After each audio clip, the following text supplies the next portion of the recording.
Welcome back to my vlog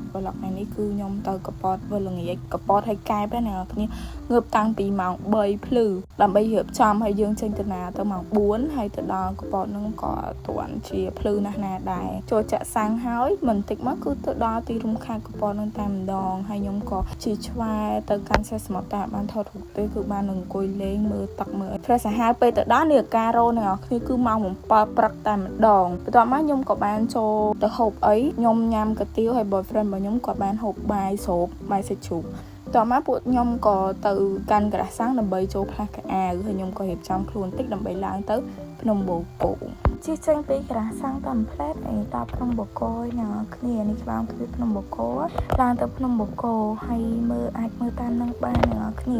មនុស្សច្រើនយកតែមែនតែដោយសារតែខ្ញុំទៅនឹងគឺបញ្ចូលហាំចាន់ណាគ្នាហើយអាចមើលទៅសភាពបាន fresh ណាស់ណាគ្នាខ្ញុំ recommend មែនតើណាគ្នាបើបានទៅកប៉តហើយកុំភ្លេចឡើងភ្នំបូកគោផងណាធ្វើដំណើរឡើងលើបានបន្តិចហ្នឹងគឺទៅដល់អាសនៈលោកយាយម៉ាហើយមុននឹងឡើងទៅពួកយប់ក៏បានទិញសំណែនបន្តិចដើម្បីឡើងទៅឲ្យធូកសុំសេចក្តីសុខអីចឹងណាអ្នកគ្នាតែចង់និយាយថាឡើងទៅដល់មនុស្សច្រើនយកតែមែនតែហើយខ្យល់ខ្លាំងណាក៏មិនដែរចង់និយាយថាទេសភាពស្អាតយើងអាចមើលទៅក្រំសម្លឹម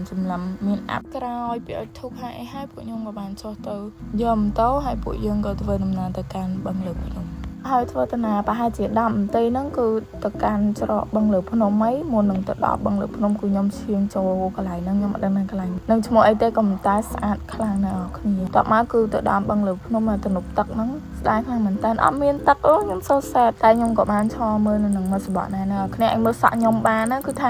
សភាពបបាក់មើលយកតែម្ដងខ្យល់យកតែមែនតើណាក៏មិនដែរសំខាន់ទេសភាពស្អាតទៅកាន់បឹងលើភ្នំមានទឹកមានអីអូមនុស្សច្រើនណាស់អ្នកនរគ្នាហើយជាភាសាកន្លែងដើរហ្នឹងបាក់ពើកយោតែអ្នកនរគ្នាស្អាតខ្លាំងហើយ software មែនតើហ្មងក្លិនទឹកក្លិនខ្យល់ក្លិនប្រៃប្រឹក្សាអញ្ចឹងអូត្រីច្រើនណាស់ត្រីច្រើនទៅតែមែនដែរហ្មងក្នុងបឹងហ្នឹងហើយត្រីមានគ្រប់ពណ៌ចម្រុះតែម្ដងណាដល់មកខ្ញុំក៏បានធ្វើដំណើរទៅវិញចូលទៅក្រុមវិញយើងដើម្បីទៅកែបអ្នកនរគ្នាមនុស្សច្រើនឡើងមកនឹងច្រើនហើយមែនតើនិយាយចឹងនៅលើភ្នំបូកគោហ្នឹងមានកាហ្វេមួយដែរតែខ្ញុំអត់បានចូលពេលចុះមកក្រុមហើយខ្ញុំក៏បានទិញនំប៉័ងអាំងអូឆ្ងាញ់យកតែមែនតើខ្ញុំពីអ្នកសង្សារខ្ញុំវូតយកឆ្ងាញ់សាហាវហ្មងពងហាវហងញ៉ាំហើយពេលជិះមកសបកទៅគឺដល់ផ្សារកែបផ្សារក្តាមត្រូវផ្សារក្តាមពួកខ្ញុំក៏បានចូលទិញមកកន្លះគីឡូដើម្បីឲ្យគេឆាបកាកន្លះគីឡូដើម្បីឲ្យគេសុកហើយទិញបាយពីប្រអប់យកទៅញ៉ាំជិះហូបពីផ្សារនឹងបន្តិចទៅពួកខ្ញុំក៏បានចូលទៅជួកន្លែងគេមកកន្លែង 15,000 ណាគ្នាអូនថ្លៃប៉ុន្តែអត់អីទេខាបនទៀនតមកពួកខ្ញុំក៏បានចាប់ផ្ដើមរៀបចំបាយហើយទិញកូកាញ៉ាំអញ្ចឹង fresh សាហាវហ្មងញ៉ាំបាយស្ដាប់សំឡេងទឹកសមុទ្រអត់ទេខ្ញុំមានអារម្មណ៍ថាខ្លួនឯងចូលខ្លាំងនៅពេញអត់ញ៉ាំដូងទេគ្រាន់មកដល់កប៉តប៉ឹបឃ្លានដូងនៅកប៉តបន្ទាប់ពីញ៉ាំអីហើយមកប្រហែលជាល្បាក់2ពួកខ្ញុំក៏ជិះទៅកាន់ឆ្នេរអង្កោទៅដល់ពួកខ្ញុំផ្លាស់កៅអៅមកសម្រាប់ទៀតហើយអង្គុយញ៉ាំអីបន្ទាប់មកក៏បានចុះលេងទឹកសមុទ្រតែចុះលេងនេះគឺអត់លេងទឹករបៀបលក្ខណៈលេងទឹកដូចងូចទេណាពួកខ្ញុំគ្រាន់តែទៅឆ្នេរគេហៅច្រាំងដូចច្រាំងអញ្ចឹង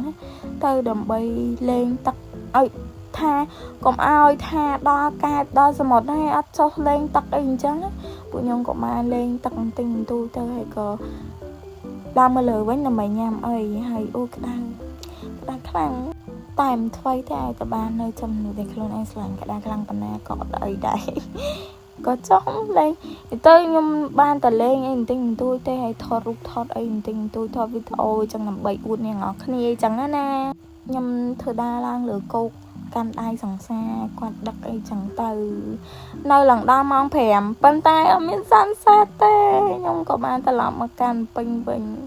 នៅភ្លើងនៅភ្លឺហ្នឹងអ្នកនរគ្នាអើយទៅកាន់ពេញវិញនេះអាភ្នំហ្នឹងខ្ញុំមិនដឹងគេហៅគេទេប៉ុន្តែស្អាតតែខ្ញុំបានថតរូបទេដោយសារខ្លាចមកដល់យប់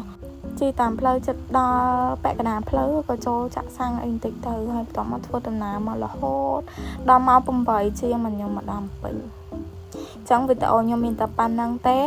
អរគុណសម្រាប់ការមើលវីដេអូរបស់ខ្ញុំបាយបាយ